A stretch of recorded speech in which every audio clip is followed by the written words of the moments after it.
we will be issuing the necessary notice to the respondent for her to file her answer.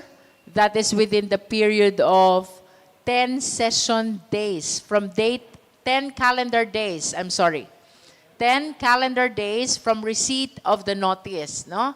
And then from the time of receipt by the complainant of the answer of the respondent, she will be given a period of 3 calendar days to file her reply.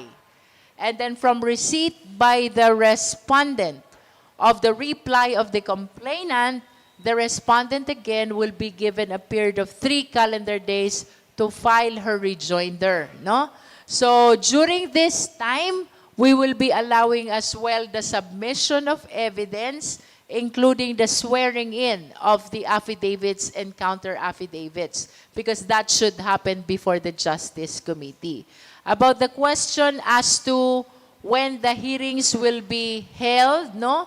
This will definitely happen after the Holy Week, because we need to provide time for the responsive pleadings. You heard me already, we will be anticipating answer and then reply and then rejoinder, no?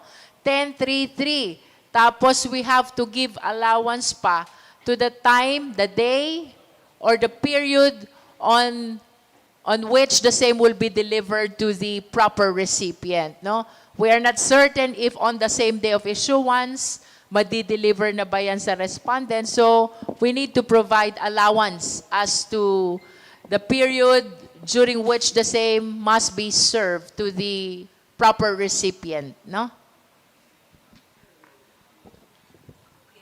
So, sorry po. So technically, of course, baka advance po mag-isip, pero kung after Holy Week break, ma'am, definitely during recess po mangyayari yung hearing proper. Tama po ba? As I have said, my statement is on the assumption only. In case that these 2 impeachment complaints will be declared as sufficient in substance, yes, I confirm that the hearing proper will happen after the Holy Week. So this will probably start the 2nd week of April. For clarification po, may binabanggit po kasi last time si Congresswoman De Lima, ma'am, na kailangan daw pong habulin yung sine die adjournment. Para lang po mas malinaw, paano po ba yung dapat na mangyari? Pagka po ba lumampas ng sine die, mababaliwala po ba yung articles of impeachment kung hindi po maitatransmit sa Senate for as an impeachment court? Hindi naman. Ano naman po yan eh. Ang important naman po, matapos po yung proceedings within 60 session days, no? So kung ang tinitingnan po natin ay April proceedings, I'm quite certain by around May, tapos na, we can vote on it at the level of the committee. At if it proceeds from the committee, then it proceeds to plenary. So tingin ko naman po, aabot po naman po yun before sine die adjournment. Kong Bell, tsaka Kong Terry, siguro reaction lang po dun sa nangyari kanina kay Representative Suntay. Kasi kanina si Congresswoman Bell may binabanggit na, syempre, National Women's Month po ngayon. Tapos may mga remarks po siya kanina with regards to the so-called imagination lang po. Kindly elaborate lang po if you have any. Well, I think everyone heard what he said. First, there's no need for such comments in any hearing, anywhere. We were discussing the last impeachment allegation. Bakit po niya kailangan magbigay ng ganong example involving an actress, a woman, you know, maski sino pa yun? Bakit po ako nag-react to have it stricken from the records? It was offensive. It was uncalled for. It was irrelevant. And it was very unbecoming of a congressman for him to do that. So, pinapaalalahanan po natin ang ating mga kasama na hindi po dapat nagsasalita ng ganon. it's actually very timely that happened today. Lalong kakaumpisa lang po ng National Women's Month. In fact, it's an international celebration. March is Women's Month. Kaya po, hindi dapat sinasabi ang mga ganong statements. To Congresswoman Luis Ropo, susugan ko lang yung tanong po. Do we just have reminders to committee members? Kasi since yesterday, parang merong mga talagang manifestations, either irrelevant or as Congresswoman said, offensive, and napapahaba talaga yung deliberations because of these irrelevant remarks. So what's your reminder po as we proceed to the last day of deliberations? The reminder is simply to focus on the subject matter of the impeachment, no? Definitely, we've been very prompt on that to call the attention of the justice members who are going outside already the supposed discussion of the impeachment proceeding.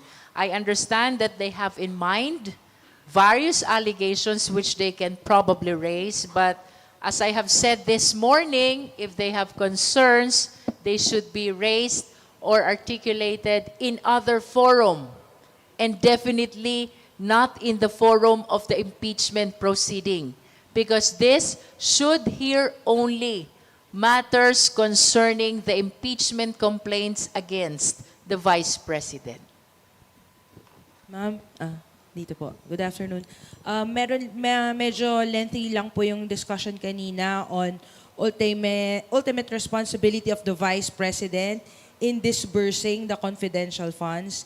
You were all present during the inquiry last Congress of Kong Chua's panel on this, and you have made your positions there. I just want to know if your position, do you think, given what was revealed during the House Good Government panel inquiry and the discussions a while ago, do you think the Vice President is ultimately responsible in disbursing the 612.5 million of confidential funds po? First of all, as chairperson of the Justice Committee, I do not vote, no? The only occasion when I am allowed to vote is in cases of tie. With regards to whether the appreciation during the investigation in the good government and the deliberation now in the Justice Committee will result to the same conclusion or mindset that is for the members of the Justice Committee to judge, because they will be the one to vote tomorrow on the sufficiency in substance. Yung mga mag-vote po, at least. Parang, what is your position, sir? Kasi medyo lengthy yung discussion doon eh. Yung ultimate responsibility. Do you think the Vice President is ultimately responsible for the disbursement No, we just of have the to talk. confi funds? We just have to talk about the defense of some of the congressmen as to the disbursement, signing of the disbursement vouchers and yung attestation. Ang sabi nila, it is merely ministerial. Hindi ho totoo yun eh. Every signature in a disbursement voucher, attestation, ano ho yun? It is a judgment, it is a discretion of the person who holds office, particularly the head of office. No? I know it because I headed an office. No? So, ibig sabihin, kaya nga ho, we can see in Sandigan Bayan cases, hindi ba? Each and every signatory in a bidding document, kahit yung simple yung kahera, simple yung accountant, nasasakdal ho sila eh. Doon po sa mga kaso, including heads of agencies, including heads of BACs, Bids and Awards Committees. Kasi nga, it is not merely a ministerial power or ministerial act, kundi meron pong aktual na pananagutan doon pagka po may pirma po tayo. So, if the Vice President actually signed into an attestation relating to the use of confidential funds, I think she has to be made accountable for that. No? So, yun po yung mga pag-inog ng mga talakayan kanina. And tomorrow, we will see what the vote of the committee members will be. Si Kong Bell po, baka meron siya. Well, I agree with Kong Terry. Um, of course, we were there in the investigation and the proceedings last term, last 19th Congress. So we saw the signatures, we saw the vouchers. We were, in fact, part of the prosecution in the failed impeachment. So personally, I saw that there's truth to the allegations and that it was not merely a ministerial duty on her part. Thank you po. Meron po dun sa mga impeachment allegations na pinagtalunan kung nasa jurisdiction ba ng House Justice Committee. For example, yung disbursement po ng confidential funds ng DepEd ng si BP pa ang secretary noon. Ang impeachment po ay pagbobotohan in its entirety. So what will happen dun po sa mga impeachment allegation na sinasabing o pinagdedebatehan pa na wala sa jurisdiction ng House Justice Committee? May isasama pa rin po ba yun sa hearing proper? As pronounced before we started the hearing in the Justice Committee, and as you have said, the sufficiency in substance will be voted upon on the basis of the entire impeachment complaint. So it really belongs to the exclusive judgment of the justice members, whether in spite of the manifestations about the insufficiency of the other grounds, they will still be voting for the sufficiency of substance of the impeachment complaint, no? I totally confirm that the way we are deliberating is per ground basis, the purpose of which is to give a better perspective to the justice members in deciding as to the sufficiency in substance. But nevertheless, when we vote, it has to be a judgment on the basis of the entire impeachment complaint. So it depends really on the justice members whether in spite of the seeming insufficiency in substance of one or some of the grounds, they will still be voting in favor of its sufficiency. No? I understand we have 6 grounds. All those 6 grounds may not appear sufficient, all of them, with respect to some of the members. But the moment they vote, it has to be a vote on the entire impeachment complaint.